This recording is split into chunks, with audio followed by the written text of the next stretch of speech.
চলতি বছরে পশ্চিমবঙ্গে ভোট, আর ভোটের প্রক্রিয়া যতদিন না চালু হচ্ছে ততদিন পশ্চিমবঙ্গের রাজনীতি চলবে। আর এই টাইমটাতে দাঁড়িয়ে পশ্চিমবঙ্গের যে সিটিং গভর্নমেন্ট রয়েছে তারা কিন্তু খুবভাবেই কিন্তু রাজনীতি করছে, এবং সেক্ষেত্রে কিন্তু পশ্চিমবঙ্গে যে অপোনেন্ট দল রয়েছে অর্থাৎ বিজেপি, তারা কোনো রকমভাবে সেই রাজনীতিটাকে কাউন্টার করতে পারছে না। সেটাই আজকে আমি আপনাদের সামনে তুলে ধরবো। প্রথম কথা হচ্ছে, রিসেন্টলি পশ্চিমবঙ্গের মুখ্যমন্ত্রী মমতা বন্দ্যোপাধ্যায়কে দেখা যায় যে দিল্লিতে যেতে, এবং সেখানে তিনি দিল্লিতে কেন যায় সেটা জেনুইন একটা কারণ ছিল।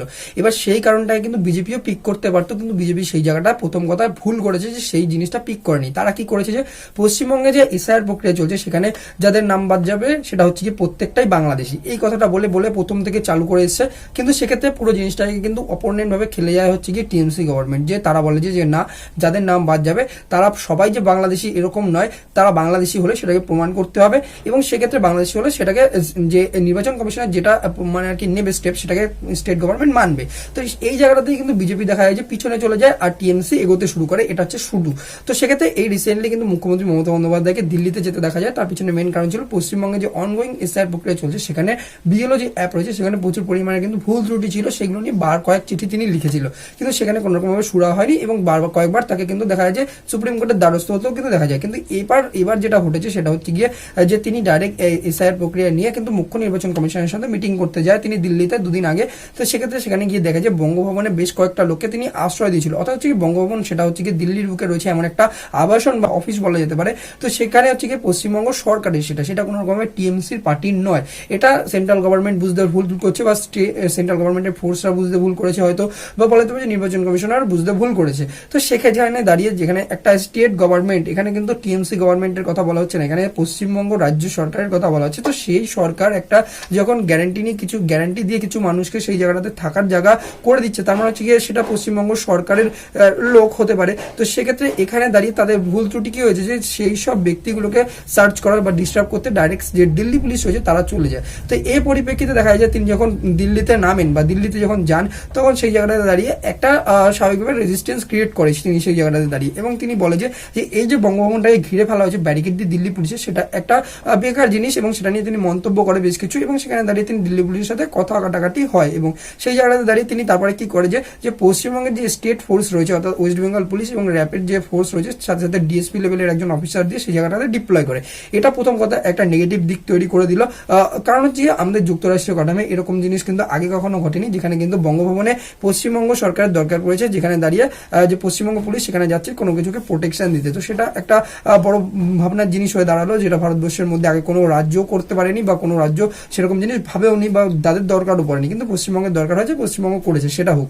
কিন্তু এরপর বিষয় হচ্ছে গিয়ে যে লজিক্যাল ডিসক্রিপেন্সি যেটা আসে, যেখানে দাঁড়িয়ে অমর্ত্য সেনের মতো ব্যক্তিরও কিন্তু নাম বাদ পড়ছে, বা মোহাম্মদ শামীর মতো নাম মানে যে ব্যক্তি রয়েছে তাদেরও কিন্তু আসতে হচ্ছে এখানে এসআইআর প্রক্রিয়াতে। তো সেইগুলো কিন্তু একটা নেগেটিভ দিক। তো এই প্রক্রিয়াটাকে বা এসআইআর প্রক্রিয়াটাতে যে কতটা পরিমাণে ত্রুটি রয়েছে সেটা কিন্তু এইসব ব্যক্তিগুলো যখন নাম লজিক্যাল ডিসক্রিপেন্সিতে আসছে তখন কিন্তু দেখাচ্ছে বা দর্শাচ্ছে জিনিসটা। তো এটা কিন্তু দেখাচ্ছে যে টিএমসি গভর্নমেন্টকে আরো এক কদম কিন্তু আগে নিয়ে যাচ্ছে যে নির্বাচন কমিশনারকে একদম নেগেটিভ দিকে ঠেলে দেওয়ার জন্য।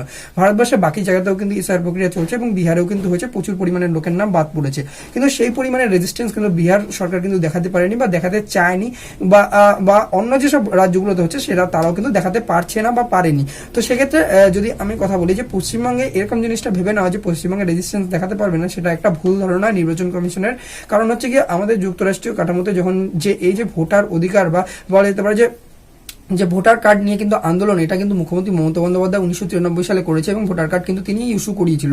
তো এই জায়গাটা যেটা গোড়ার দিকে জিনিস, তো সেটা নিয়ে কিন্তু মুখ্যমন্ত্রীর সাথে লড়াটা খুবই একটা টাফ বিষয় কিন্তু ছিল। সেটা কিন্তু যে নির্বাচন কমিশনার রয়েছে তাদের কিন্তু একটু ভাবতে বা বুঝতে কিন্তু ত্রুটি হয়। তো তার কারণে কিন্তু দেখা যায় যে মুখ্যমন্ত্রী এখন ডাইরেক্ট তারপর দেখা যায় যে যখন এই যে দিল্লিতে কেসটা হয়েছে তারপর তিনি ডাইরেক্ট এইসব ব্যক্তিগুলো যাদেরকে আশ্রয় দেওয়া হয়েছিল তাদেরকে নিয়ে, এবং সাথে অভিষেক বন্দ্যোপাধ্যায় এবং কল্যাণ বন্দ্যোপাধ্যায় এবং সাথে সাথে হচ্ছে মুখ্যমন্ত্রী মমতা ব্যানার্জি, এরা সবাই মিলে কিন্তু নির্বাচন কমিশনের অফিসে যায়। নির্বাচন কমিশনের সাথে মিটিং করে কোনো রকমের সুরা হয় না, অর্থাৎ সেখান থেকে কোনো পজিটিভ আউটকাম তিনি পায়নি। তো এরপরে বেরিয়ে এসে তিনি নিউজ রিপোর্টারের সাথে কিন্তু কথা বলে, বা সেখানে দাঁড়িয়ে তিনি একটা প্রেস কনফারেন্স করে মোটামুটিভাবে রাস্তায় দাঁড়িয়ে, এবং সেখানে যা হয়েছে সেগুলো তিনি বলে। তো এগুলো পুরোপুরিভাবেই কিন্তু দেখা যাচ্ছে যে সাধারণ মানুষকে তুলে ধরে নিয়ে কিন্তু একরকম ভাবে রাজনীতিতে তিনি করেছে, বা বলা যেতে পারে সাধারণ মানুষের জন্য কাজও করেছে, রাজনীতির সাথে সাথে কাজও করছে। কারণ এই যে প্রবলেমগুলো হয়েছে এসআইআর প্রক্রিয়াতে যেসব মানুষের নাম বাদ পড়েছে, সেটা তো রাজনীতি হলেও সেইগুলো কিন্তু সত্যি, যেসব মানুষের লজিক্যাল ডিসক্রিপেন্সিতে নাম বাদ গেছে সেগুলো কিন্তু ঠিক নয় কখনোই।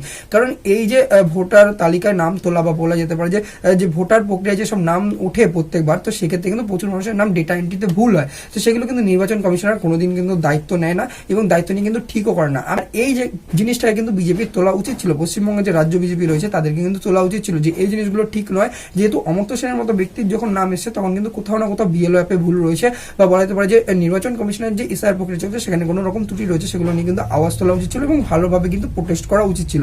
যদি নিরপেক্ষভাবে রাজনীতি তারা করতে হতো বা পশ্চিমবঙ্গে জিতে আসার যদি তাদের প্রবণতা থাকতো বা ইচ্ছা থাকতো, তো সেক্ষেত্রে তারা করেনি। তো এই জায়গাটাতেই কিন্তু টিএমসি এগিয়ে যাচ্ছে এবং এর পরিপ্রেক্ষিতে দাঁড়িয়ে কিন্তু দেখা যায় যে এসআইআর প্রক্রিয়ার যে মামলা বা শুনানি রয়েছে সেই জন্য কিন্তু দেখা যায় যে মুখ্যমন্ত্রী মমতা বন্দ্যোপাধ্যায় তিনি একজন রাজ্যের সিটিং মুখ্যমন্ত্রী হিসাবে প্রথমবারের মতো সুপ্রিম কোর্টে তিনি তার নিজের কেস লড়বেন এবং আজকের দিনে দাঁড়িয়ে 4 তারিখ বুধবার দিন আজকে দাঁড়িয়ে তিনি কিন্তু সুপ্রিম কোর্টে একদম তার নামে একটা গেট পাস তার অফিসিয়াল ওয়েবসাইটে অর্থাৎ সুপ্রিম কোর্টের অফিসিয়াল ওয়েবসাইটে পাবলিশ হয়েছে, যেখানে দাঁড়িয়ে মুখ্যমন্ত্রী তিনি কিন্তু এখানে দাঁড়িয়ে কোশ্চেন করতে পারেন হচ্ছে গিয়ে নির্বাচন কমিশনারকে। তো যেটা নিয়ে একটা বড় কিন্তু রোমাঞ্চকর ঘটনা বা ঐতিহাসিক ঘটনা কিন্তু হতে চলেছে। তো এটা নিয়ে আমি অবশ্যই আপডেট করবো আপনাদের সাথে আপডেটেড ভিডিওতে। তো এটা নিয়ে আপনাদের কি মতামত রয়েছে যে মুখ্য নির্বাচন কমিশনার যেটা করছে সেটা কতটা পরিমাণে ঠিক, আর মুখ্যমন্ত্রী যেভাবে কিন্তু সাধারণ মানুষকে নিয়ে একটা রকম রাজনীতিও করছে আর হচ্ছে কি সাধারণ মানুষের পাশেও থাকছে, তো সেটার আপনাদের কি মতামত রয়েছে এবং সাথে সাথে বিজেপি যেভাবে নিজেকে পিছিয়ে নিয়ে গেল এটা বিজেপির ভোটকে কতটা পরিমাণে ইম্প্যাক্ট ফেলবে, তো সেগুলো নিয়ে আপনাদের কি মতামত রয়েছে অবশ্যই আপনারা কমেন্ট বক্সে জানান। আর এরকম যদি আপনারা রেগুলার পলিটিক্স আর জিও পলিটিক্স সম্পর্কিত আপডেট পেতে চান তার তথ্যচিত্রকে অবশ্যই ইউটিউবে সাবস্ক্রাইব করবেন।